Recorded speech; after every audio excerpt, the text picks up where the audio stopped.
In the months before December 1868, two members of Parliament had been badly injured at a single intersection in Westminster. A traffic policeman had been killed at the same spot. The intersection of Bridge Street and Great George Street, outside London's Houses of Parliament, was one of the most congested points in the city. Horse-drawn carriages, carts, and pedestrians poured across it from multiple directions simultaneously, with no system to determine who had the right of way. There were no rules. There were no signals. The only method of control was a police officer standing in the road, waving his arms, hoping drivers would comply. They often didn't. This was not a problem unique to London. Every major city in the industrialized world was experiencing the same collision between population density and the physical reality of intersections, a point where two streams of moving vehicles and people had to cross each other, with nothing to govern the order in which they did it. The question was not whether something needed to exist. The question was what that something would look like and who would build it first. John Peake Knight was a railway manager. He had spent his career thinking about how to move large numbers of vehicles through a system without them colliding. Railroads had already solved this problem. They used semaphore signals, mechanical arms mounted on poles that could be positioned at different angles to indicate whether a train could proceed or had to stop. Red and green lamps were added for nighttime visibility. The entire system was designed around one principle.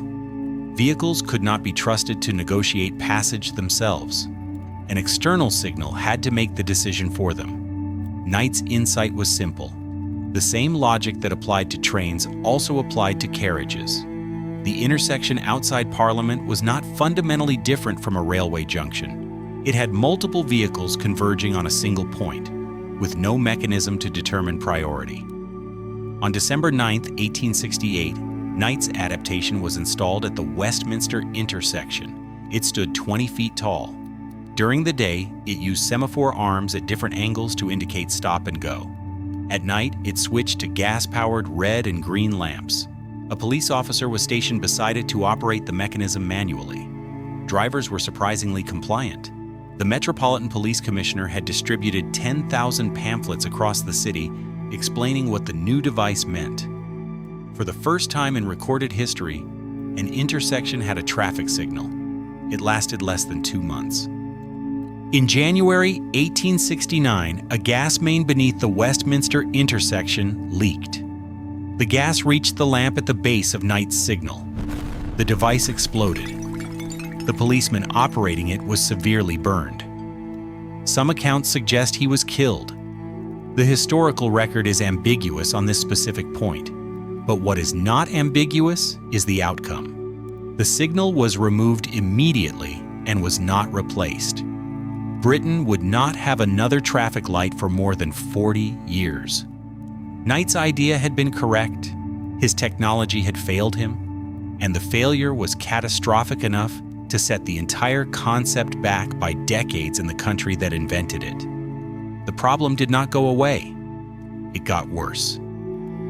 By the early 20th century, the conditions that had made London's intersection dangerous in 1868 had been multiplied across every major American city, and then compounded by the automobile.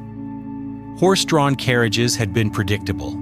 They moved at roughly the same speed, stopped in roughly the same distance, and were operated by drivers with decades of experience navigating shared streets. The automobile changed all of this at once.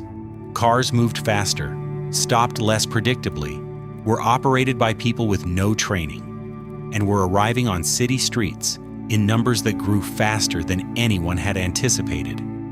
Between 1900 and 1915, the number of registered motor vehicles in the United States went from approximately 8,000 to 2.5 million. Pedestrians, bicycles, streetcars, horses, and automobiles were all occupying the same intersection simultaneously, with no shared rules about who moved first.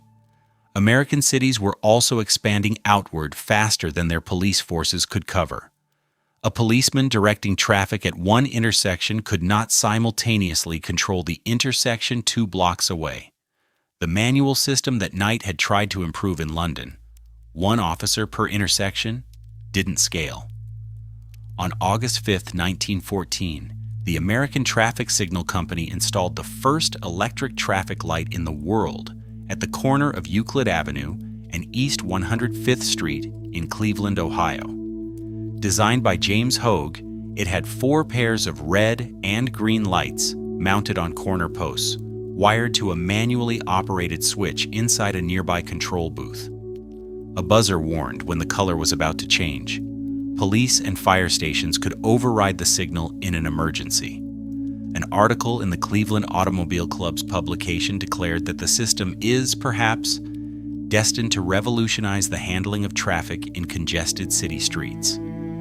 It had 2 colors, red and green. Stop and go. That turned out to be a problem. A 2-color traffic system has a fundamental mechanical flaw. When the light switches from green to red, there is no interval. Drivers traveling at speed have no warning that they need to stop. The result is either a dangerous sudden stop or a vehicle running a red light because stopping in time was physically impossible. Cities experimented with workarounds. Some left the green light illuminated for an additional few seconds after the red had already appeared, hoping drivers would interpret the overlap as a caution signal. This created its own problems. It made the signals confusing and inconsistent between intersections. William Potts was a traffic officer with the Detroit Police Department. His formal title was Superintendent of Traffic Signals, and his job was to figure out why the existing system wasn't working. His diagnosis was precise. Drivers needed time between stop and go. Not more time with the existing colors, but a third state entirely. Potts drew his solution from railroads, which had already been using 3 light systems for decades. Amber meant prepare to stop. It wasn't a command, it was information. Information that allowed a driver to make a decision before the decision was made for them. In October 1920, Potts installed the first 4-way, 3-color traffic signal at the intersection of Woodward Avenue and Michigan Avenue in Detroit. It had 12 lamps, 3 in each direction, red, amber, green. Because Potts was a municipal employee, he could not file a patent.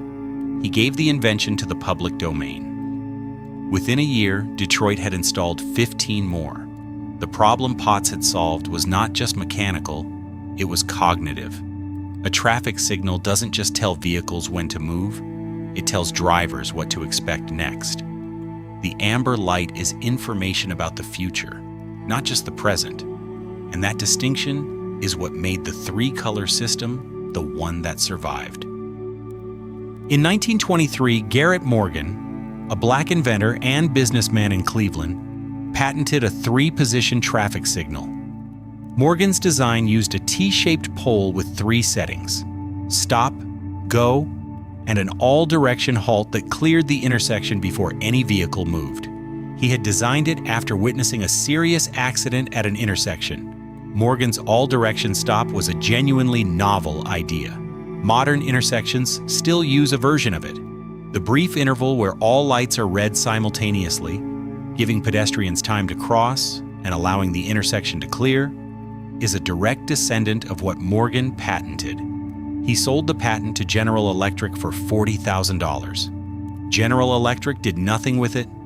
The 3-color system William Potts had built in Detroit, without a patent, without compensation, without recognition outside of Michigan, spread across the United States through the 1920s and 1930s, became the national standard, and eventually became the global standard. Morgan's patent influenced how intersections are managed. Potts' design influenced what every traffic light in the world looks like. Neither man was famous in his own lifetime for the contribution he made. By the mid-1920s, American cities had electric traffic lights. They did not have agreement on what those lights meant. Different cities used different color sequences. Some used red at the top and green at the bottom. Others reversed the arrangement. Some used red-green only. Others had adopted the three-color system. A driver moving from one city to another encountered a different traffic signal system in each place they stopped. This was not a minor inconvenience. It was a safety problem.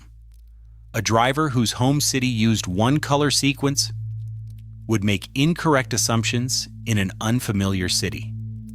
In 1935, the Federal Highway Administration published the first manual on uniform traffic control devices, standardizing signal colors, positions, and meanings across the United States. Red at top, yellow in the middle, green at the bottom. That sequence was chosen in part because it matched the order already used on most existing installations, and in part because it placed red, the most critical signal, at the position most visible to a driver approaching from a distance. Every traffic light in the United States has been built to that standard ever since. A traffic light does not control vehicles. It cannot physically stop a car. What it controls is expectation. It creates a shared agreement, enforced by law and habit, about what drivers will do when they see a particular color. That agreement only functions because everyone in the system has internalized the same rules. A traffic light in an unfamiliar country using different signal logic is not just confusing. It removes the entire protection the system provides. A driver who doesn't know what the signal means cannot act on it. This is why standardization mattered more than any individual invention. Knight's signal in 1868 failed in part because drivers didn't understand it. Pott's signal in 1920 worked in part because it matched an expectation drivers already had from railway crossings. The amber light succeeded not because it was technically superior, but because it communicated something intuitive. The history of the traffic light is not a history of engineering. It's a history of communication, of how cities learned to give instructions to large numbers of people simultaneously, in real time, without words. Modern traffic signals are no longer timed by fixed intervals.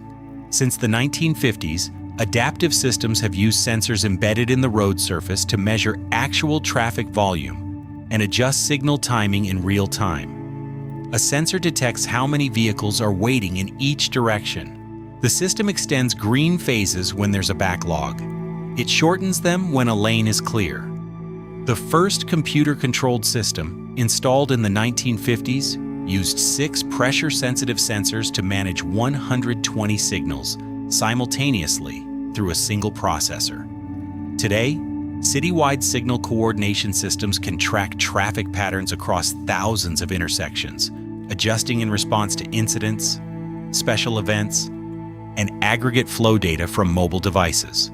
The signal outside your window is no longer operating in isolation, but it still uses red, yellow, and green. It still puts red at the top. It still gives you a brief moment between green and stop to prepare for what comes next. William Potts invented that interval in 1917. He held no patent. He made no money from it. He died in 1947 with recognition limited to a single U.S. Court of Appeals ruling in 1928 that named him as the first to build a working 4-way traffic signal. The intersection where he installed that first 3-color light in Detroit is still there.